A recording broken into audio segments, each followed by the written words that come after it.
Welcome to Spirit Portal, a podcast with me, Erika Anderson. I'm an evidential medium and a spiritual seeker, always on a quest to more deeply understand the magic and mystery of this universe. Join me in an exploration of the realms, both seen and unseen. I'll share my insights and be joined by inspiring guests with their own unique perspectives on living in this quantum, magical universe.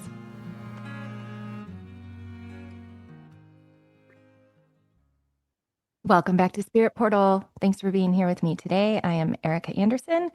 I am your host, and I am glad to be here with you.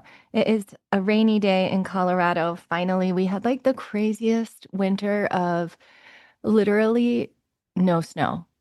Just Colorado, United States is mountainous, at least in the area that I live, and we normally have multiple storms throughout the year filling, our watershed and adding to mountain snow, which then turns into our rivers, which then nourishes all of the life, very far away from the mountains. And it's been a scary season without any snow and, sets kind of your nervous system on fire a little bit. And I'm just really excited that I am now sitting on this beautiful rainy day after a huge thunderstorm last night. And we have rain in the forecast all week. And it's just like calming my nervous system down.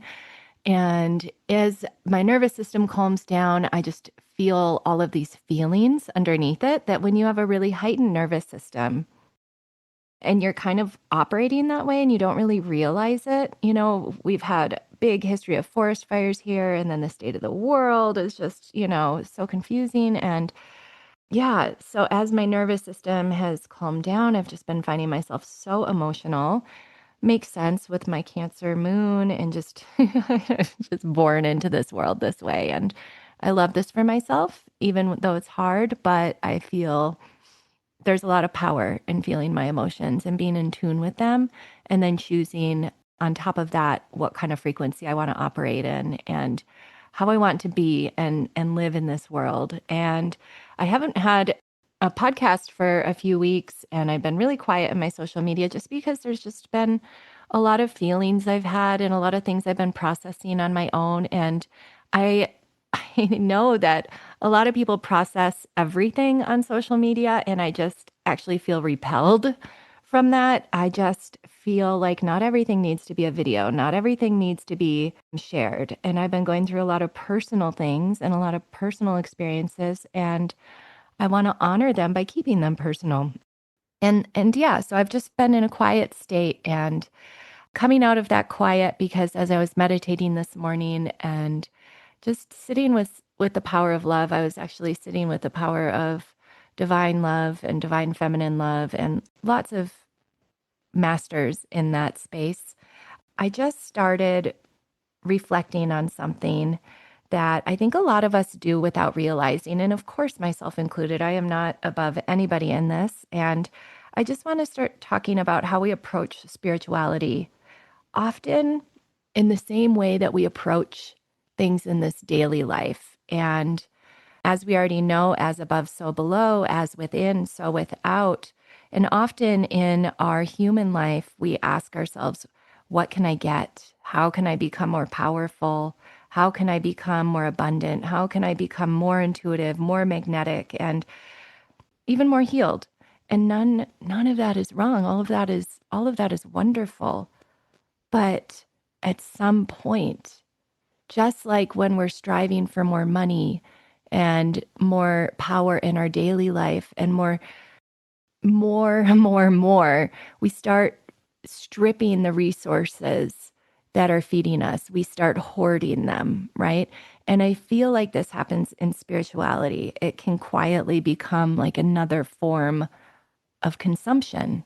What can I get? What can I extract? How can I have more abilities?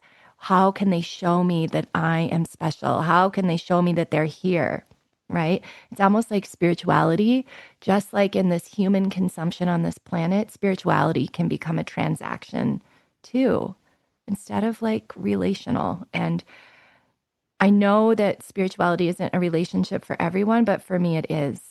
And I just feel like we're in this culture, at least what I see in the culture, especially on things like social media, where culture and what we're doing is everywhere because everybody either needs to overconsume or overshare. But we're in this manifestation culture and we're chasing spiritual gifts and we're constantly looking for signs, needing to turn something as sacred as our intuition into some sort of achievement.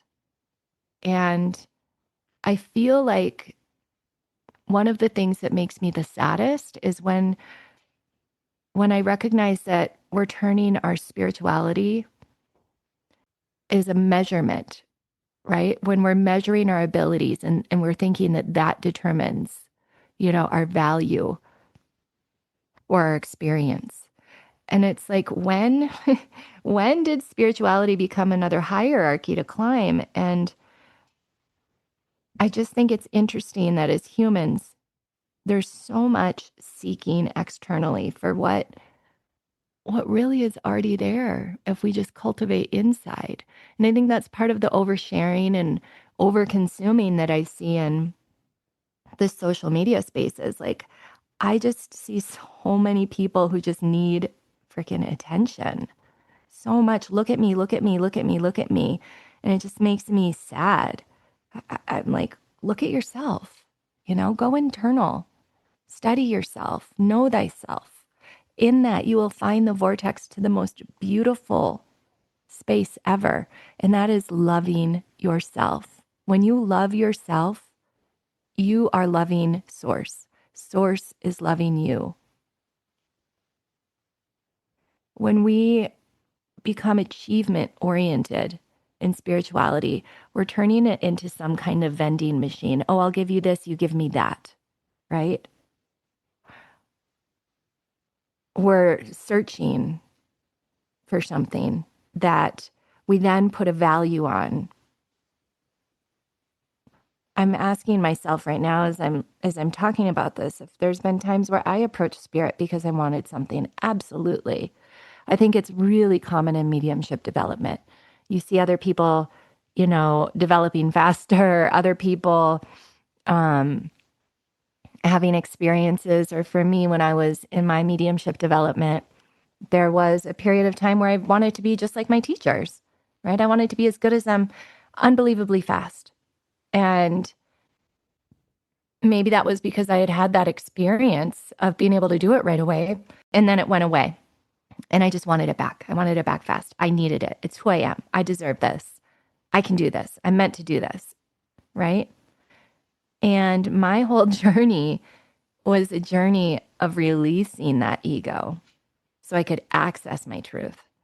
And underneath all of the longing for validation and proof and needing direction from someone else, usually it's a longing for belonging, or a longing for connection. Maybe it's a longing for safety. But what if we just showed up without expectation? What if we just surrendered to the pain in our heart? What if we just allowed ourselves to be present without needing to consume something? Often our external world mirrors the internal energy that we're living in. As within, so without. And if we live in constant seeking, striving, grasping, or feel that we're always lacking internally, we're going to recreate that externally too, and vice versa.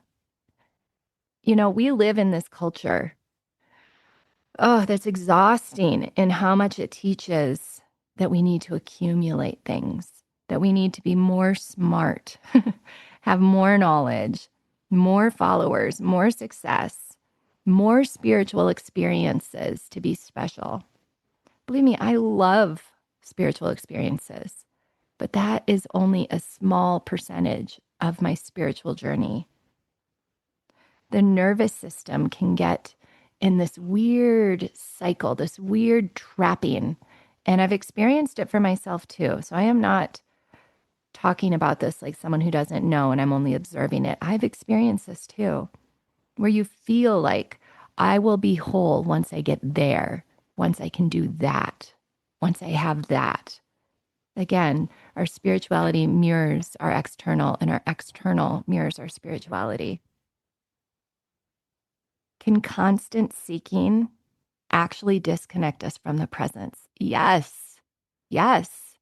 If you are sitting in a meditation, if you are searching for the perfect job, if you feel like you have a good relationship, but you need the best, anytime we are constantly seeking, it takes us out of our present moment. The power is when we are so allowing ourselves to be present that we can feel what we're really feeling, and that can be our guide.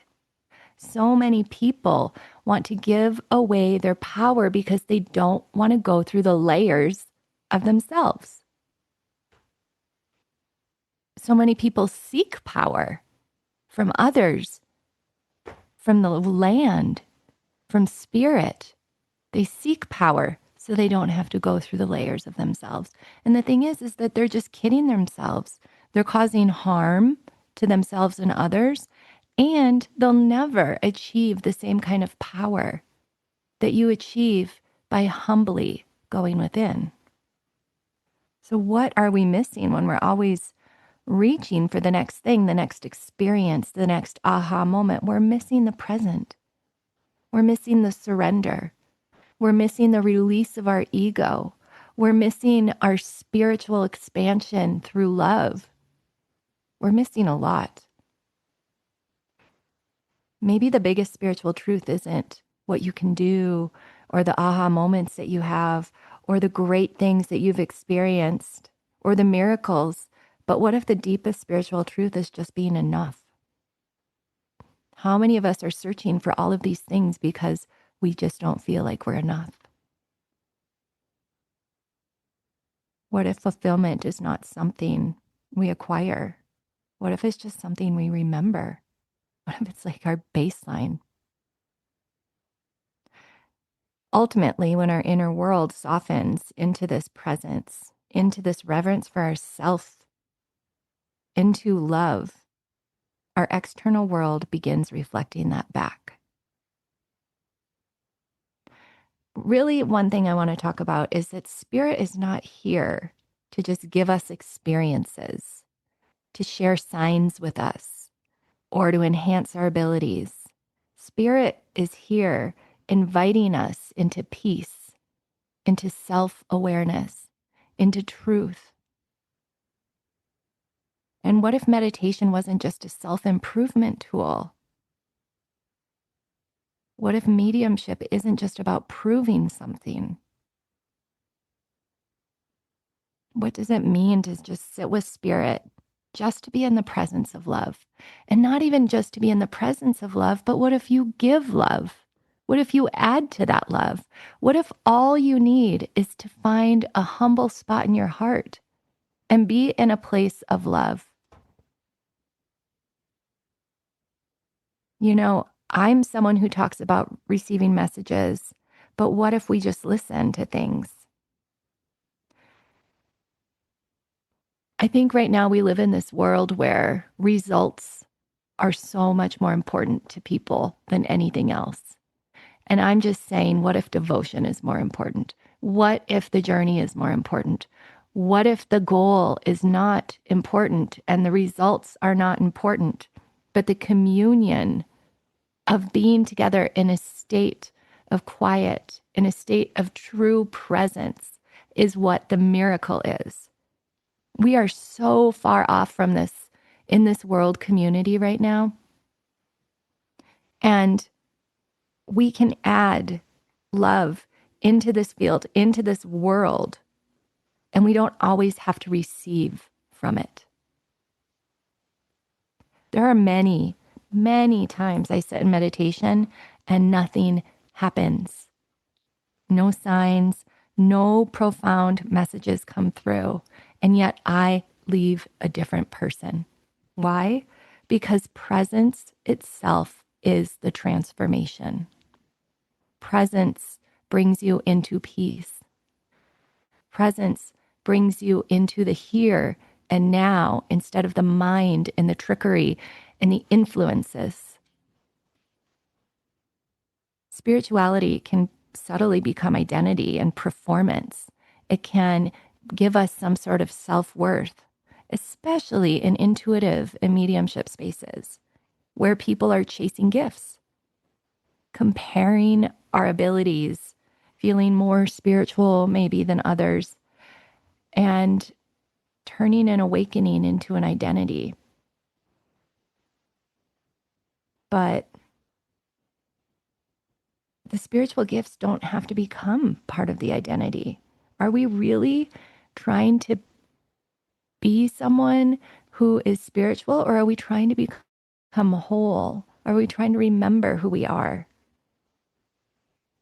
True spirituality makes us softer, more humble, kinder, not superior. Not superior in our abilities, not superior in our growth, but just present. Spirituality becomes, and life becomes more beautiful when we move from what can I get to instead, what can I contribute? Maybe you go into a meditation and always you're like, what can I get? What's going to happen? Am I going to feel anything? What if I don't feel anything? Am I going to see signs? What if I don't see signs? Am I going to get a higher frequency? What if I don't get a higher frequency? But what can you contribute? You can contribute a lot. You can contribute your peace. You can contribute your presence. You can contribute your love. You can go in all directions of time and make an offering of hope. There is a sacred reciprocity. And in this world of consumerism and consumption, we're forgetting that it is not just about what you receive from spirit. We are in a relationship. We need reverence, embodied love, and you have an energetic responsibility. Your offering can be a calming presence into this very painful world. I just want to ask you to think about some of these questions I have here. What energy am I adding to the collective field? Can I sit with spirit in reverence instead of urgency? And what if the point of all of this awakening is just to learn how to love more deeply? So maybe the deepest spiritual experiences aren't always the most dramatic. They're the quiet moments where we feel connected. They're the times when we are fully present in our daily life or in our meditation, and where we realize that we are never separate to begin with, and we can love everybody that we see in one day. And what if no signs ever appeared again, and your gifts never increased from where they are right now? Would you still choose connection? Would you still sit in meditation? Would you still choose love? Or are you doing it for signs and gifts? I don't know if Spirit's ever been asking us to become more powerful. I think Spirit is asking us to become more loving and to remember that the portal is not outside of us. It's always in the presence that we're willing to enter. Thanks for listening. Thank you for listening to another episode of Spirit Portal.